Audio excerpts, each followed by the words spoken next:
Hello mga kahanash, ayan, pang 8 day ko na yan kasama sila sa Phuket. So yung araw na yan, it's very, kalmado lang kami sa araw na yan kasi meron kaming, kumbaga big day namin yan kasi meron kaming gala. Though, ang maaga kasi kami sa breakfast kami, wala pa kasi yung sundo namin so nag-decide kami na mag-walk-walk muna. So ayan, medyo tostado na si Baka. So naglakad-lakad lang kami sa habaan ng Kamala Beach. Ayan, sa may, sa may dulong area. Malapit na yan sa Intercontinental Hotel. So, ganyan lang siya, ang eksena. Tapos yan, kami sa pinakadulo na yan. So, may nakita kami, mga nakadikit dyan. Para siyang mga baby oysters. Tapos, gusto sana namin kumuha. Kaso nga, matigas yung shell niya. So, kailangan mo talaga ng matulis na bagay like kutsilyo or gunting. Tapos yan, ang lalaki ng mga rock formations dyan. Nakakatuwa. Tapos may mga nag-fishing. I don't maliliit lang naman yung mga isla makukuha dyan. Pero pwede na siguro pang ulam nila. Yan, kami ng pinsan ko, naglakad-lakad lang kami dyan. Tapos akit-akit kami sa mga bato. Yan, panoorin niyo. Ako dyan. Papakadalaw bahasa. So, pag ganyan, kailangan mag-ingat pa din. Siyempre, ang lalaki ng bato. Pag kayo talaga nalaglag dyan, rough pa naman yung mga bato. So, for sure, gas-gas or sugat talaga yung mga legs niyo. Yan, tingnan niyo na kung gaano kalaki yung mga bato. Ang ganda kasi sa part na yan, aside sa ang gaganda ng mga rock formations nila, ang ganda rin ng view. Kaya, na-enjoy namin mag-akit-akit yun. So, tingnan niyo na lang kung gaano kaganda yung lugar na yan.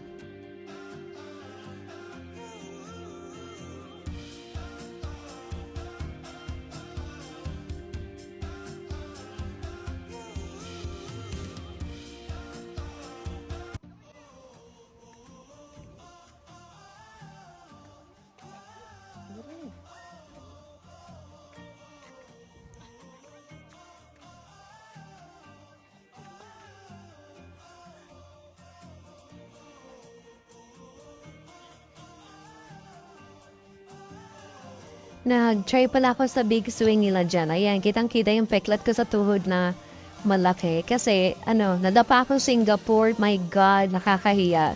Remembrance ng Singapore sa akin yan. So, ayan. Yan na yung next namin. Yun sinasabi kong big day namin kasi, hello, yan si I forgot the name, Peanut ata yung tawag nila. Yung pusa dyan sa may sa hotel namin. Pag alis namin tulog, pag uwi namin tulog pa din. Diyos ko, nakakaloka. Tapos pinipet yun ng mga pamangkin ko. Wala lang siya pakialam. Tulog lang siya. So, yan yung sinasabi kong big day. Kasi meron kaming tour. So, sa araw na yan, meron kaming elephant ride, ATV, meron pa kaming, zip line. Tapos, meron pa kaming, water rafting. Ayun yung pinaka-interesting. So, yun yung sundo namin. Tapos, hello, Alzia. So, pala kami dyan. Elephant ride. So, yan. Ang laki ng elephant. Hello, elephant. Nakakamiss tuloy. Pero, nakakaawa. Kasi nga, syempre, sasakyan nyo sila. Pero, yun talaga Part talaga sila ng nila. Culture and tourism nila dyan. Sinabi lang namin dun sa mga nag-aalaga na pakainin talaga nila. So, nagbigay kami ng tip. Yan. Then, kumbaga parang sa atel, kalabaw, sila ay elepante. Yan, si Kuya Diyos ko, nagkalat-kalating sunblock. Naglagay kami ng mga sunblock sa aming mga mukha dahil ang init-initan dyan. So, ayan, sa elephant ride pala na yan, ang magkakasama sa isang malaking elephant. Ako, si Jane, at saka si Kuya Leylay. Then, si Althea, at saka yung daddy niya. Kasi ayun yung kumalawa sa daddy niya. So yan, mga kasama namin dyan sa, sa tour na yan, iba-ibang lahi. Pero yung mga kasabay namin dun sa van, para sila mga Indian nationals, yun. Wala, chika-chika, din naman kami nakikipag-chikahan din. Pero, smile-smile lang, ganon. Yun, ayan yung, nakakaloka na part, kasi sasakay na kayo. So, ayan, tingnan nyo na lang kung anong mga eksena namin dyan.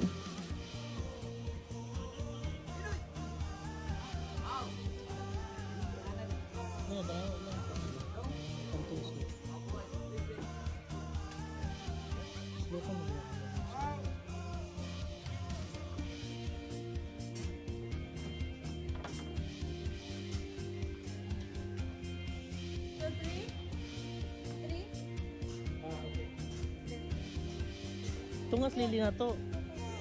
Di bili mo dag.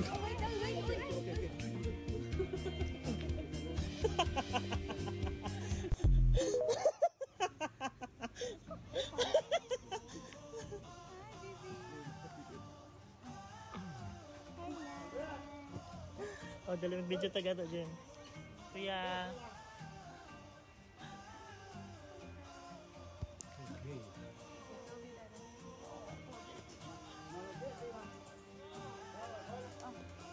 Ayuy.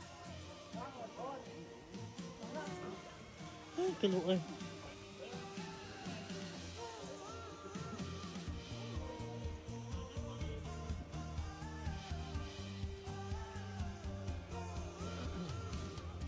Hindi ko pwedeng bakay. Layo ah. Luoy lang sa karon.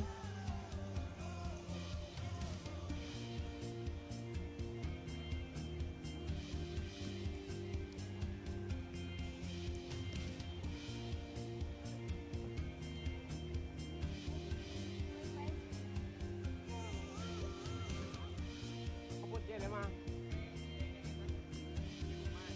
Kaya. Tam kian bin mana dia ada bu ai. Chào đây chào apa. Sakit ako Kau mo. ni. Ha?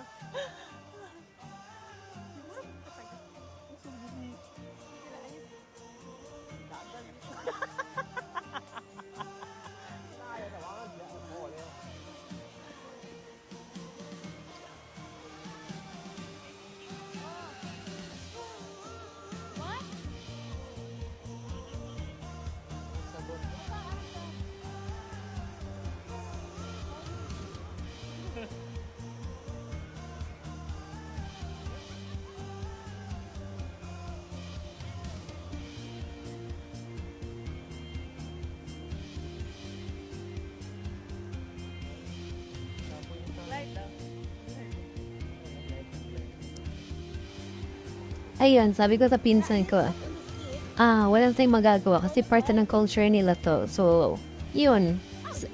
Tsaka kasama siya dun sa package na na-feel namin. So, sumakay na lang kami. Nag-enjoy na din naman kami. So, yun. Tapos, yan. Ang ganda talaga dyan. Super na-enjoy ko yung short trekking namin with the elephant. Nakita namin na ang ganda-ganda ng ano nila, ng mga kabundukan nila. Ayun, sabi ni Kuya. Sabi ni Kuya, sir, kunin ko yung phone mo. I will take a video. So, ayun naman, ako naman expect ko, ay, ang ganda-ganda. Sabi namin, perfect tayo post natin sa Instagram, sa TikTok, sa Facebook. My God, Diyos ko, Lord. Si Kuya, ewan ko anong ginawa, nalasing ata. Kaya, sabi namin, Kuya, nung nakita namin yung video, naloka talaga kami, nahilo kami. Kaya, pasensya na sa mga mga manunood. Kung mahilo kayo, pareho tayo, hilong-hilo din kami. Though, yan, okay na rin naman. Kahit pa paano, nakuha naman kami ni Kuya ng video. Yun nga lang, medyo nakakahilo. Yan. Tapos, malapit lang siya actually. Medyo mukhang mahaba lang siya kasi mabagal maglakad yung elephant. Pero parang isang ikot lang siya.